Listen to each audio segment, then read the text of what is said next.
Hello, this is John Sprovieri, Chief Editor of Assembly Magazine, and welcome to our latest webinar, From Shop Floor to CFO, How Manufacturers Are Closing the Loop Between Operations and Finance.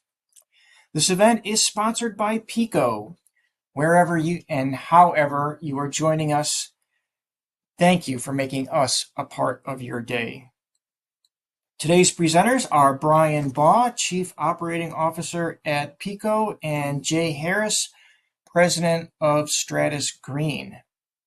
Now, this is a live program, folks, so please do submit questions. Later in the program, we will address as many as possible. Today's event is being recorded and archived on our website, assemblymag.com. And now, without further ado, I will turn it over to our presenters, Brian and Jay. Take it away, fellas. Thanks, John. Appreciate it. And appreciate Assembly Magazine having it for us. I'm Brian, CEO at Pico. Like John said, we're a fast deploying MES system. And today, Jay is joining me. Jay, you want a quick intro? Sure. Thanks. Jay Harris, President of Stratus Green. Prior to Stratus Green, I've been implementing ERPs and run companies. Basically started at the shop floor early in my career and progressed. So I've been integrating shop floors and ERPs for a very long time. I'm excited to go through this. We'll try to keep on topic. Jay and I did a trial run of this, and we covered a lot of ground in way too long, but hopefully we keep everybody asked. But as you're going along, feel free to throw in the questions, as John mentioned. We'd love for this to be a bit of an interactive session as we go through it. A bit of background on where we're here. We know a lot of companies. We've seen a lot of manufacturers. They're very disconnected. Everybody wants to talk about where AI is going. But really, to get there, you have to have really good systems that collect and link your data across your system. I mean, Jay, what do you think? What are some of the kind of challenges growing factories are seeing in this space? Really, the timeliness of information flow. So, typically accounting is a history of sorts, and how do you cut the time down from the reality on the shop floor to the reality that's being reported. So it's cutting the cycle time of information flow and turning that into actionable intelligence. Yeah, I love that. Making it available for everybody. For me, that's where AI is really going to help manufacturing and, getting those systems in place, helping people make good decisions as opposed to displacing them from the decision is really a key part of that process. As we kind of go through this deck, we'll flash some fun slides at you. Our point here is you wouldn't run your finances with an MES. Why would you run your shop floor with an ERP? There's really good options out here. This is why Pico and Stratus Green work so closely together, is because actually linking those two is really powerful. Going through some of that, Jay, what's your opinion on what's an ERP and what's an MES? ERP is, just to be clear, because I'm not a big fan of acronyms, is enterprise resource planning. So it is really the point of integration for your organization. So it does finances, it does supply chain, it does inventory, it does manufacturing, it does distribution, and really a central repository of all your data, or truth as we call it. So a lot of organizations have, a handful of point solutions that are non-integrated, which means that there's a lag time, nobody trusts the data, et cetera. So ERP really is a central repository where it's an undisputable source of truth for the organization. Absolutely. It brings through kind of the business side of it. I've had many a conversation with a lot of our customers of really a good MES is the true complement to an ERP.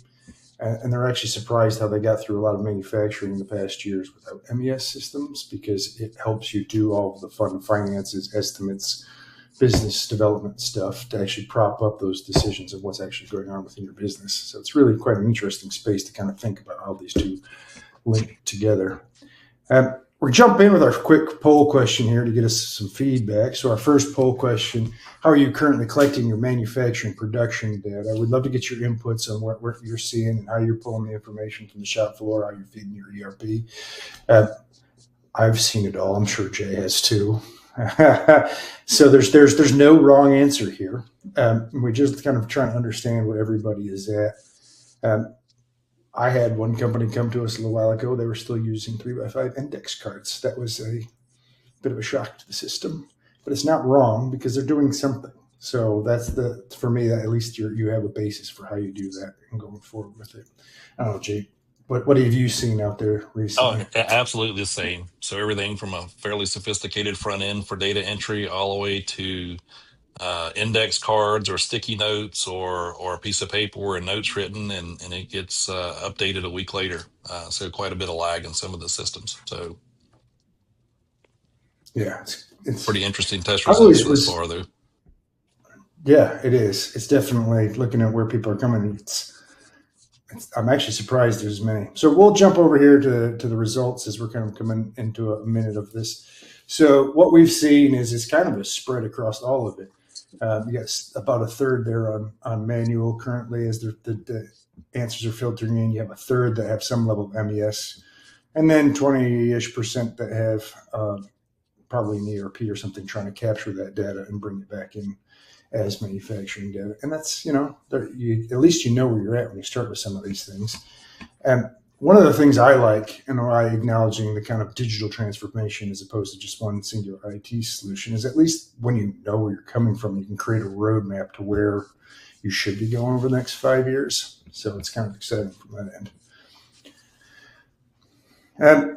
Let's jump in a little bit to some of the how. So in the future systems and why we love working together so much. And from our point of view, when you build the bedrock or the foundation from an MES point of view, it actually opens up the doors to a lot of these integrations and very simple integrations. So creating a modular system as opposed to potentially very large companies who have one system to rule them all, that kind of gets pushed down in a suboptimal way. If you're a smaller, more nimble company, particularly, you can build up from modular systems and actually flex your data stack.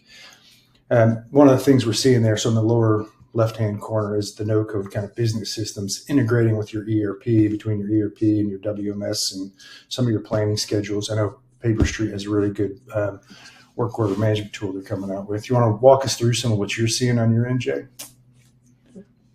Yeah, well, a couple of things. One is typically when folks go through an ERP selection process and, the marketing on ERPs is actually very good. And they'll convince you that, hey, we've got an MES. And an MES is one of those areas, just like ERP, that means a lot of different things to a lot of people. So in terms of the actual integration and the actual functionality and the value delivered, there's a chasm between usually what companies believe they're buying and what they actually buy. And so, in terms of the products that in the tech stack that Pico builds, it's makes it very seamless connection with ERP, but it just works. And at the end of the day, it doesn't matter how glamorous the marketing is, you need it to work. And so, those are some of the areas that we get in and clean up.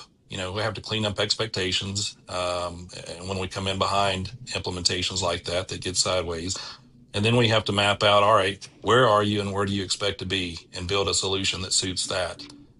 So, we run into, like you do, Brian, a lot of disparate environments out there that have expectations that are real high or no systems at all. So when they come into you with those expectations, how much of that is formally mapped out versus just experiential? It's kind of funny in the organization. Typically, the higher the organization, they understand aggregate concepts and strategy and vision. But when you get to the shop floor, it's all detailed level. So I would say a lot of it is aspirational. When you get to the folks that are kind of the elders of the shop floor, the elders of manufacturing, they know the reality. So we connect with those guys and map it out, because usually it's in someone's head, the map Yeah. that's been there a long time.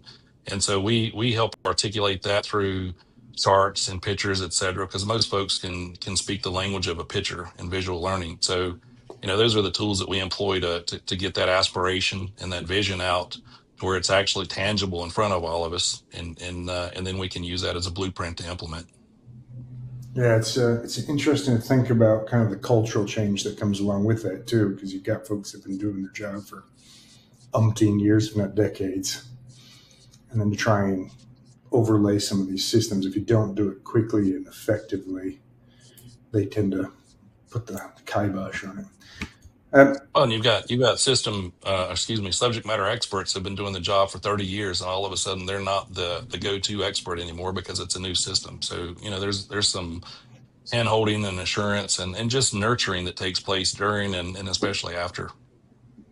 yeah, definitely. And it kind of helped them adjust. I mean, one of the things I like about the latest round of technology for manufacturing is like when I first implemented my first MES 15, almost 20 years ago, Christ. Um, it wasn't user friendly. It didn't feel very, didn't link back to the ERP very effectively. There's still lots of manual inputs. You think about the level of effort somebody has to go through to actually get that up and running over the 2 years it took us to deploy it. And it slowed down the actual purpose of the business, which is to manufacture. And so what I like about the newer technologies is we're starting to get to the point where a lot of this is commoditized. It's a lot simpler to deploy. You're actually hitting some of the promise of what people were saying 15 years ago with software on that same space. Yeah, yeah, I would agree with that. Before you need a PhD in computer science to make it work, and now it's a lot more user friendly and a lot more integrated. But the next big danger is AI is everywhere. It's marketed as AI when it's not, and so it's become a buzzword. So the promise of Yeah. AI is I can just type in my question and it automatically answers and integrates, and that's while we're probably going to get there pretty short, we're definitely not there yet. I had a chat with a young man yesterday. He was starting a new company in manufacturing software, and he said he wanted to do manufacturing AI. I asked him where the data was coming from, and he couldn't answer that.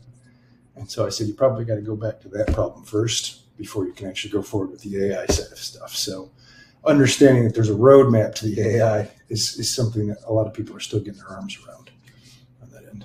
But let's jump over to our next polling question here. How are people currently handling their production orders? So when we start talking about the merger of the ERP, your resource planning from your front end of the op business to your shop floor systems, the purchase order is really the key link that kind of comes through as a first port of call. How are people managing that? I mean, I've done businesses where you've chased around a paper traveler. I've done businesses where it's all synced up through an ERP. You kind of can remember the old whiteboards that's on there. Actually move the production order as a magnet down the whiteboard to understand where you're at on all of that and which purchase order went with where.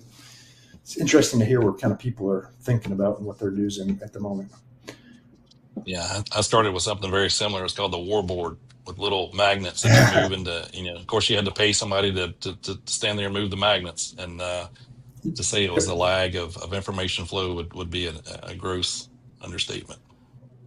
I went to one of our customers in the aerospace industry in my early career, and they had one of those war boards, and it was 30 feet long, maybe, where they were trying to check out where each one of these regional jet parts was at. It was quite impressive, actually. And to your point, I'm pretty sure that guy's only job was to figure out which magnets go where on that board.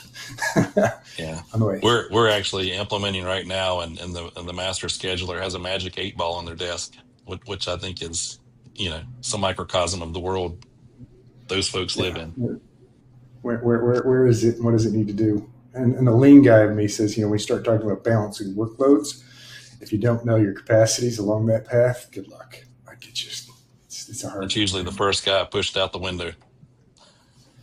Well, there is some promise on this, and maybe it's a bit of the fact that it's between two of us are having this conversation. But looking at the results, kind of currently as they stand live, the ERP is pretty dominant on that. I'm quite impressed with where that's at, and hopefully that's reflective of who's come to this to try and understand the next steps between their ERP and their MES to kind of control what is going on their shop floor.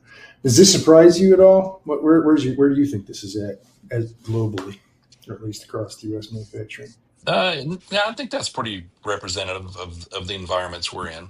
I would say it probably heavily skews towards Excel versus ERP since we're implementing ERP, but good old Excel is the stopgap for many business dysfunction. So, I guess that's about right. When you can't get your SAP to do what it wants, you put it in Excel. Well, yeah, exactly. It's not in the format I want it in, or I can make sense of it. So let me massage it into something I can use. Because wide open and everybody knows. Yeah, for sure. Well, for those of you that have been kind of following along with Jay and I's kind of high level just overview of where the industry's at, kind of some of our initial feelings of it. But we're going to get a little bit of the meat and potatoes of this conversation, how we're seeing some of the implementations and some of the key next tools that come along with it. So hopefully that's why y'all came. To jump that off, let's start with a little bit of where Stratus Green is going with their solution on the work order side. Jay, you want to walk us through some of what you're seeing in your system? Sure. And just acknowledging there's a lot of information to try to pack in here. So we're trying to just share some high level stuff to generate some conversations where we can go deeper into this. But the idea here is to bring automation into areas where automation actually works, where in this case it's work order scheduling automation. So you've got machine types, you've got work centers, which is a cluster of machines with certain attributes assigned to them.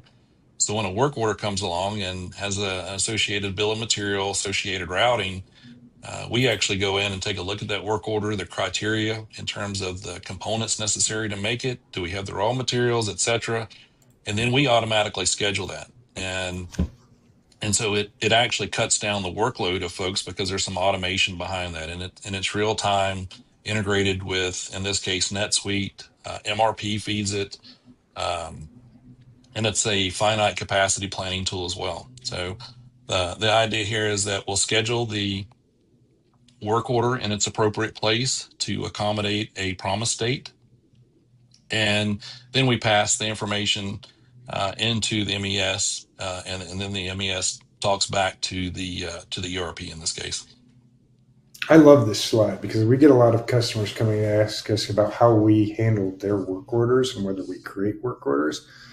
And I've never really seen a good MES effectively be the work order engine. They should take it and process the work order. So what y'all have here is really quite powerful as it kind of pulls that information from the ERP.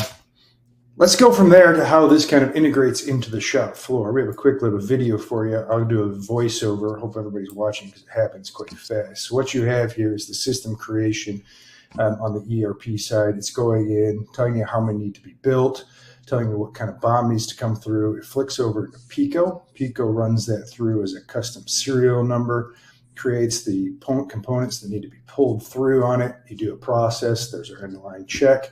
Gives you the summary data, and then you can see it pop just that quickly back into your ERP. So now all your production people are automatically communicating with your finance people and your procurement people. So now you can go say, here's how much revenue we have or how much stock we have available for sale. And then also for the procurement side, they can go back in and process that back through to pass it on to your supply base. Let me jump to the next slide, and we can do this in a slow time a little bit. Jay, what did we see on the ERP side on that type of system? Yeah, so now you've got the flow coming back where we're actually doing a work order confirmation, and it's putting the quantities. Here you see the status that it's a release work order. And then we're right back into the ERP at that point. Once the work order data is being reported back, the production data that's being reported back, it's being fed back in this case, NetSuite real time, where we're getting quantities. Basically, any information that the machine can report, we can capture that's contextually relevant to the work order. So apologize, it's a little blurry on my side, but I think I can make some of that out. My old eyes are failing me. Well, I love that. I'm with you on that too. So I was leaning into the picture, hoping we thought I was too close to the camera.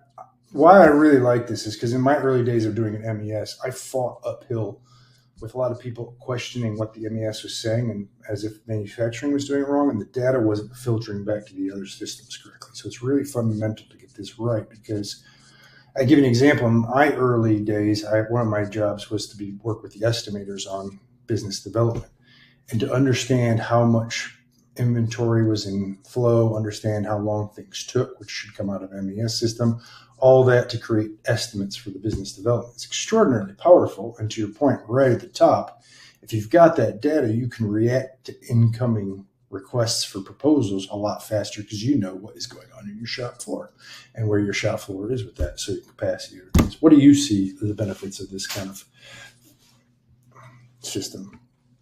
I shared it at the top of the conversation.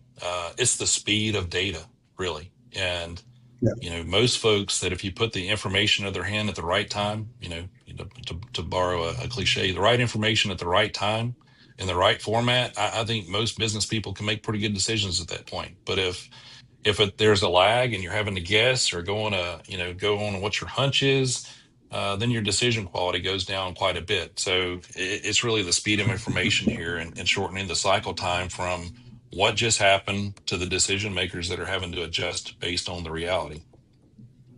Yeah. We, early in my career, we had an MES that used to feed our ERP, and there was 30% variance in the time for different machinings. And that was just because the MES was wrong. And so we go do proposals on subcomponents, and sometimes we would win and sometimes we would lose because we didn't actually have good production data to estimate that on. So to your point, really important to have that good systems talking to each other across that. And it really Once you cuts kind down of the see it, likelihood that I'm sorry, cuts no, down the go for it. likelihood that Finish that. somebody's going to game the system too. So if somebody thinks they should be doing, one part in an hour, and they're running slow, we've run into situations where people are just gaming the system by entering the data that they think should be entered versus the reality. So you can go on a snipe hunt pretty quick in those instances because somebody fears they're going to get in trouble by reporting reality or something. So it gets buried in some variance report. So this really gives you access into the truth of what's happening, not the story of what's happening. Yeah, I mean, whether it's capital equipment purchases all the way through to customer sales, you can really kind of merge those conversations into a source of That's right. truth. Back to your ERP. So the fun part now is we've shown you what good could look like for folks. The next kind of thing here is, what are the keys to actually going to do it, in your opinion? It's not different from an IT rollout in mind. I think it just needs to have more of a cultural project management frame that a lot of people put forward. What do you see as from the keys to success for deploying an integrated system? Yeah. Well, first of all, it's not an app that you download from the iStore or the iCloud and it installs itself. So there's a lot of intentionality and forethought that needs to go into this. So I see organizations that buy a solution and then they're forced into the context of that solution. One of the things that we do is we get to understand your business, the process, the outcomes, and if need be, we'll bend the system to support your business because some of those things that are unique about your business are value add. That's part of a point of differentiation. So if you get forced into doing it the way the ERP or the MES is doing it, it may strip some valuable points of differentiation out of you. So, proper planning, proper visioning around this, the integration is very similar to ERP implementation, where your integration of people, technology, and process, and MES, is the most direct way over in terms of how you implement and select the MES that's right for your environment. Yeah, I was on a sales call a couple months ago, and they had been sold an ERP that also had MES function. It could do the ERP function. It could do some of the shop floor guidance. It actually couldn't link it back to the ERP correctly. So they asked us to go build a connector from their version of an MES to their version of an ERP, and they forgot the kind of value chain of that data flowing through. And so that makes it really challenging, actually. So if you, to your point, spend some time thinking about what you want your data flow to be before you jump in with what is perceived as easy to deploy apps. They are, but they have to still somehow communicate in the data stack together. Yeah, very few ERPs have actually built MES functionality. They usually acquire it through someone else, and then they try to bolt it onto an ERP. And sometimes that works. Most of the time, it doesn't, or certainly doesn't as it's advertised. So it's critical not to just hear the marketing, but to see it in action. See it in get some live data to see how it works from end to end.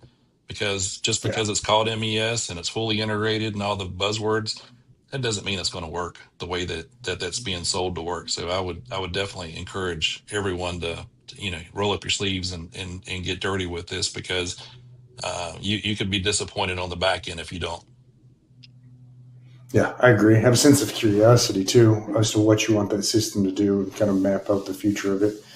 And then, to be fair, work through those integratable data points, understand how you want to develop, not start with the trying to boil the whole ocean, but at least understand what that ocean looks like as you're kind of coming at it.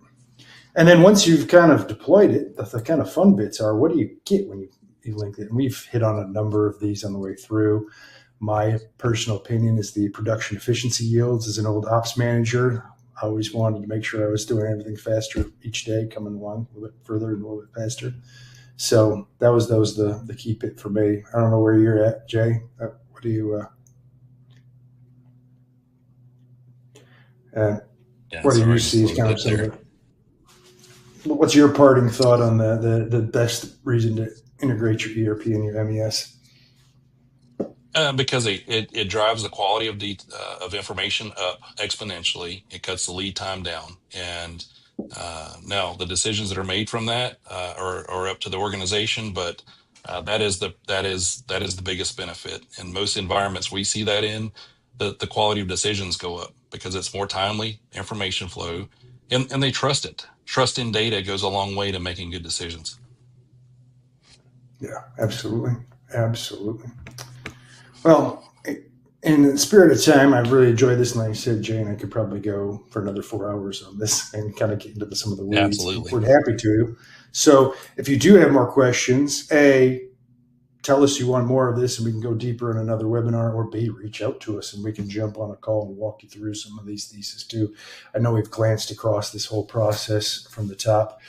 Here's some of the links that you can connect to both Pico and StrataScreen. When you're thinking about doing an MES or thinking about doing a NetSuite ERP, reach out. We're happy to engage with you and give you our opinions on the world too. From a Pico side, we know we're not always the perfect fit, and if we're not, we'll help you guide to the right direction as much as possible. Also, really appreciate doing this with you, Jay. We appreciate you jumping on this with us. Yeah, I've enjoyed it. It's not everybody that likes to talk tech, but tells you how boring of a life I live. I live for this stuff. Man, tech and manufacturing, it's like my two favorites. You had a little lean in there, and I got a full meal I can go at all day long. As you come along with it, well. Given the time where we're at, I'll make sure I hand back to John here, jump in and handle some of the questions. Thanks for letting us do this with you, John. We appreciate the Assembly Mag. Yeah, thank you. Excellent. Well, thanks, gents. Before we take questions, I would like to ask everyone to please take a moment to complete our survey after the program. Your feedback will help us improve. So we do have a little bit of time, so let's get right to it. Jeffrey asks, why should we use MES and not put our time into making the ERP work for us?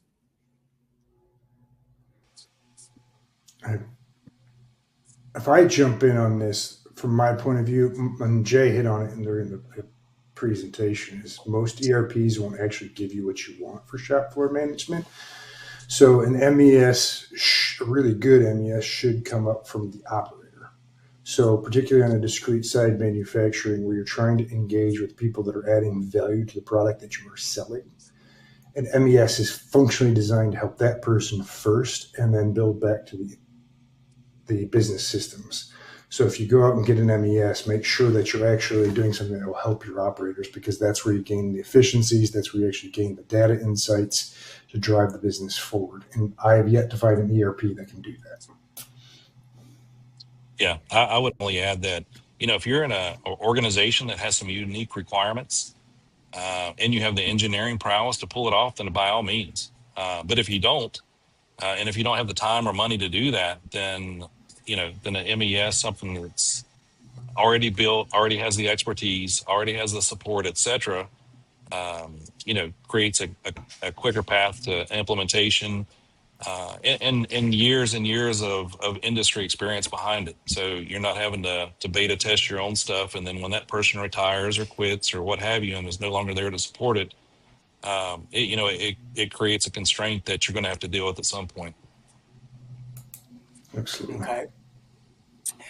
Here's quickly, because we're running out of time, but here's a chicken or the egg question. If a manufacturer is just starting to digitize, which should they implement first, MES or ERP, or is there a right order to do that? Well, I'll take that one. Of course, I'm an ERP guy, so I'm going to say ERP is the chicken, right? in all seriousness, to me, it's you build the basement of the house and the foundation before you build the other floors to it. So I'm not suggesting that it's the right answer for everyone, but typically we lead the charge with ERP to create a solid foundation, and we start connecting MES and other peripheral pieces into it.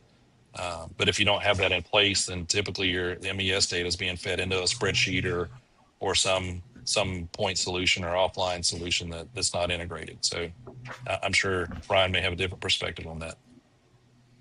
If I was starting a new business and I had neither, I probably would start with an ERP because that functionally controls your finances and your supply chain, which is a big impact on your business.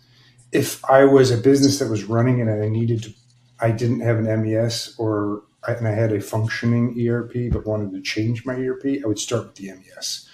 To your point, Jay, if you come in and get the bedrock data that's coming off the shop floor correct, and you want to go switch your ERP, now you're actually building it off of good data. What I've seen in the past, it's like swapping an ERP for an ERP is bad inputs make bad inputs.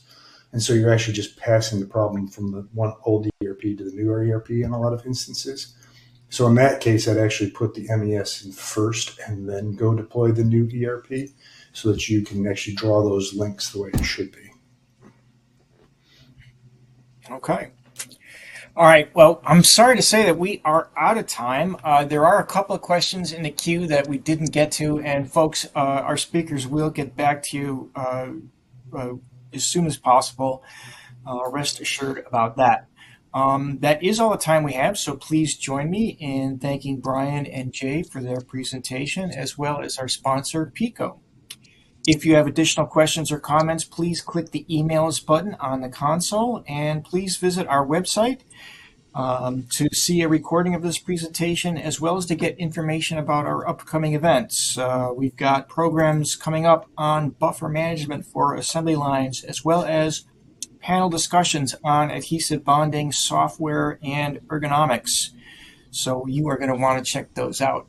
In the meantime, folks, keep after it.